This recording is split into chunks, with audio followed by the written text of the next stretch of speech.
Werribee's Player of the Week is brought to you by The Gordon, helping people gain real skills for real jobs for over 125 years.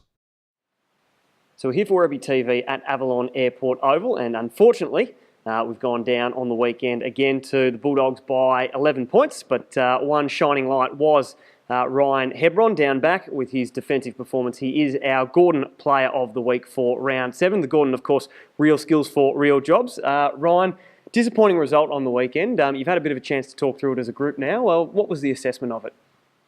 Yeah, so obviously disappointing result. Wasn't a four-quarter performance, which has been sort of the way our close losses have been this year. You know, we've got a strong belief that our best footy can beat anyone. So yeah, that's probably the most disappointing part of the results against a couple of strong teams this year. We just haven't quite finished off. One of the bits of feedback to come out of the weekend, there seemed to be a bit of a recurring theme from people talking about the game, was that it was a fairly uncontested sort of game, which probably seemed to suit the Bulldogs fairly well. Was that something that you felt was lacking, that there was maybe not a physical presence that you otherwise ordinarily would have had? Yeah, I think when we've played our best footy, we've had high pressure on the ball, good in the contest, winning one-on-ones, and yeah, we just faded in patches on the weekend, and they were able to capitalise on that. It allowed them to move the ball too quickly down the field, and they scored from it. So yeah, definitely a big room for improvement going forward. Speaking to Nick Daffy the other day as well, he sort of mentioned something about maybe overusing the ball a little bit as well. Is that something that you spoke about as a group tonight in terms of your ball use?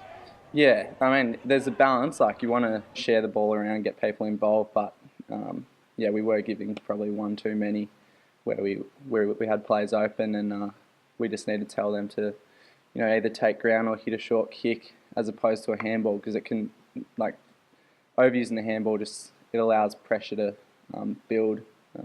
So yeah, he's right about that. We'll turn our attention to the positives, and you were a big positive with your performance down back. Opportunity to play on Tory Dickson, an AFL premiership player. How'd you see it? How'd you see your game and that chance to play on an AFL premiership player?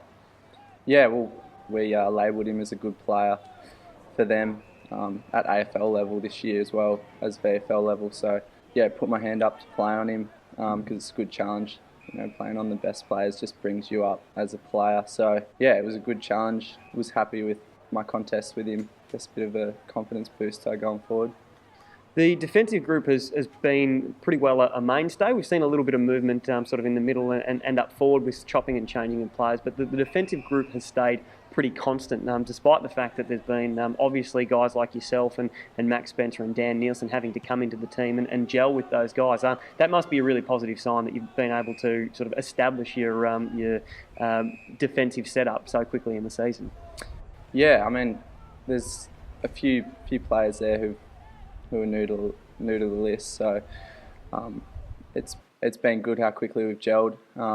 Pretty tight group down there, and there's a good balance of attacking players and defensive players, and yeah, we're just each week we're getting better at understanding our roles and each other's roles, and yeah, it's been really good working with the backs. Opportunity for you guys to bounce back next week. You travel around the bay to take on Frankston. Have you had much of a chance to do your homework on the Dolphins and find out about the sort of team that they are, or is that something that you'll look to do during the week? Yeah, well, Monday it's more reviewing the game that's just gone. We'll turn our focus onto Frankston, who are, you know, they've been competitive in a lot of their games this year against good opposition. So, you know, their place on the ladder doesn't fully reflect where they're at. So another challenge this week, and yeah, it's just another good opportunity to work on some areas that we haven't been able to tick off against in the past few games. So yeah, look forward to it. Well, Ryan, bad luck on the result on the weekend, but well done on your performance, and all the best against the Dolphins on the weekend. Thanks, Mitch. This has been the Gordon Player of the Week, the Gordon Real Skills for Real Jobs.